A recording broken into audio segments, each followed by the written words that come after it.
आदाब, मेरा नाम डॉक्टर सुवर्चला है। मैं जीवा फर्टिलिटी सेंटर्स में साइंटिफिक डायरेक्टर हूँ। आज हम एन ओव्यूलेशन के बारे में समझेंगे। एन ओव्यूलेशन का मतलब है ओव्यूलेशन का ना होना।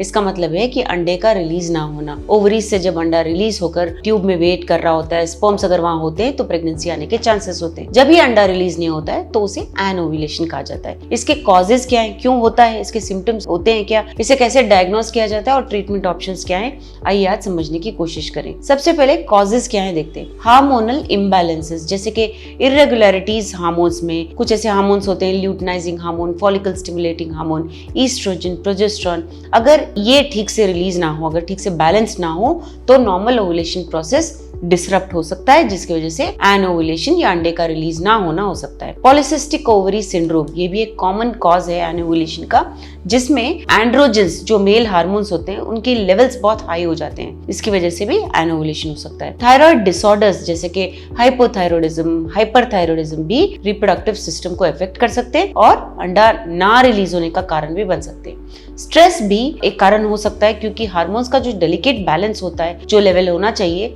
स्ट्रेस की वजह से भी इफेक्ट हो सकता है और मेंस्ट्रुअल साइकिल और अंडे के रिलीज होने में भी ये बाधा डाल सकता है। क्रॉनिक स्ट्रेस की वजह से अंडा रिलीज नहीं होता कभी कभी। एक्सेसिव एक्सरसाइज, यानी अगर आप बहुत एक्सरसाइज कर रहे हो, लो बॉडी वेट है आपका, इसकी वजह से भी मेंस्ट्रुअल साइकिल डिसरप्ट हो सकता है, हार्मोनल बैलेंस बिगड़ सकता है, जिसकी वजह से एन ओव्यूलेशन होने के चांसेस होते हैं। तो सिम्टम्स क्या है? एन ओव्यूलेशन एक ऐसा कंडीशन है जहाँ पे पीरियड्स इरेगुलर हो सकते हैं, हार्मोनल इम्बैलेंस हो सकता है। तो इसे कुछ सिम्टम्स के द्वारा हम उसे आइडेंटिफाई कर सकते हैं, लेकिन इन सिम्टम्स के बारे में जब आप ध्यान से गौर करेंगे तो आपको मेडिकल गाइडेंस गायनेकोलॉजिस्ट से या फर्टिलिटी स्पेशलिस्ट से संपर्क करना चाहिए, क्योंकि इन सिम्टम्स के द्वारा वो समझ पाएंगे कि एन ओव्यूलेशन हो रहा है या नहीं। कुछ ऐसे सिम्टम्स होते हैं जैसे कि इरेगुलर पीरियड्स होना, ज्यादा लंबे होना, ज्यादा छोटे होना। एवरेज साइकिल 28 से 30 डेज का होता है। अगर इससे भी कम हो, इससे भी ज्यादा हो या मिस्ड पीरियड्स हो तो एन ओव्यूलेशन के चांसेस हो सकते हैं। पीरियड्स का बिल्कुल ना आना, जिसे हम एमेनोरिया कहते हैं, ये भी एक बहुत अच्छा इंडिकेटर है कि अंडा शायद रिलीज ही नहीं हो रहा है। कभी कभी तो बहुत सारे महीनों तक भी अंडा रिलीज नहीं होता है कुछ महिलाओं में। ये जो पीरियड्स के दौरान का ब्लड फ्लो होता है वो भी चेंजेस उसमें भी देखे जा सकते हैं, जिसके कारण इरेगुलर साइकिल्स होना, अबनॉर्मल हैवी पीरियड्स होना या लाइट पीरियड्स होना भी एक एन ओव्यूलेशन का इंडिकेटर बन सकता है। जो महिलाएं ओव्यूलेट नहीं होते हैं, टिपिकल ओव्यूलेशन सिम्टम्स नहीं दिखाते हैं, जैसे कि सर्वाइकल म्यूकस में चेंजेस होना, बॉडी टेम्परेचर बदलता है जब ओव्यूलेशन होता है, जब अंडा रिलीज होता है तो बॉडी टेम्परेचर थोड़ा ज्यादा होने के चांसेस होते हैं। तो इन महिलाओं में जब एन ओव्यूलेशन होता है तो ये चेंजेस नहीं दिखते हैं। इनमें इरेगुलर या बिल्कुल भी ये प्री मेंस्ट्रुअल सिंड्रोम्स, पीरियड्स के पहले वाले सिंड्रोम नहीं दिखते हैं, जिसकी वजह से ये अनुमान लगाया जाता है कि शायद हार्मोनल इम्बैलेंस होगा, जिसके कारण अंडा रिलीज नहीं हो रहा है। पीसीओएस महिलाओं में एन ओव्यूलेशन और भी अधिक सिम्टम्स द्वारा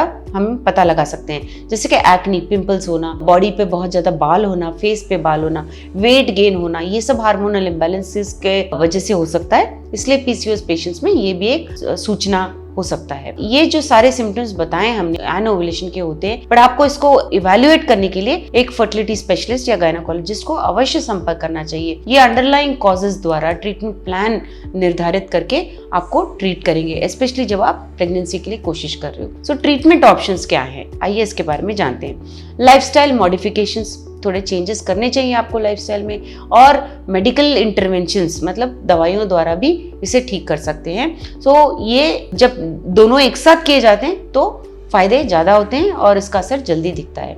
लाइफस्टाइल चेंजेस में एक हेल्दी लाइफस्टाइल होना, जिसका मतलब है हेल्दी बैलेंस डाइट होना, हेल्दी वेट होना, मैनेजिंग स्ट्रेस भी आपको मैनेज करना चाहिए रिलैक्सेशन टेक्निक्स द्वारा। इससे आप लाइफस्टाइल चेंजेस कह सकते हैं और इन लाइफस्टाइल चेंजेस द्वारा आप इस एन ओव्यूलेशन को जरूर टैकल कर सकते हो। कभी कभी फर्टिलिटी मेडिकेशंस भी दिए जाते हैं, क्लोमिफेन सिट्रेट, लेट्रोजोल, ये ऐसे दवाइयां हैं जो ओव्यूलेशन को स्टिमुलेट करते हैं, यानी अंडा रिलीज होने के लिए सहायक होते हैं। ये हार्मोनल लेवल्स को रेगुलेट करते हैं और अंडे को रिलीज करने में भी मददगार होते हैं। हार्मोन थेरेपी भी दिया जाता है। आपके फर्टिलिटी स्पेशलिस्ट देखेंगे कि कभी कभी हार्मोन थेरेपी आवश्यक हो जाता है और इसमें कोई हानिकारक इफेक्ट नहीं है, आपको ये लेना चाहिए। स्पेशली आपके हार्मोन्स बैलेंस करना है तो आपको ये दिए जाएंगे। असिस्टेड रिप्रोडक्टिव टेक्नोलॉजीज ये भी बहुत जरूरी होते हैं कभी कभी।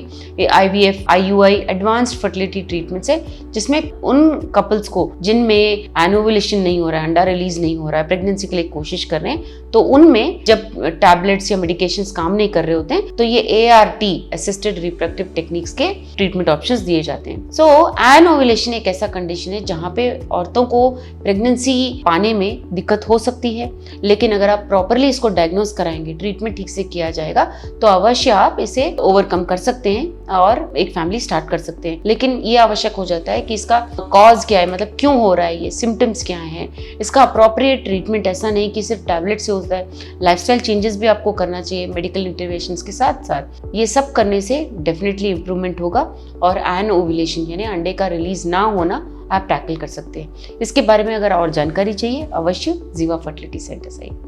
हमने इस वीडियो बनाने के लिए बहुत मुशक्कत की है, मेहरबानी करके हमें लाइक और सब्सक्राइब जरूर कीजिएगा। शुक्रिया।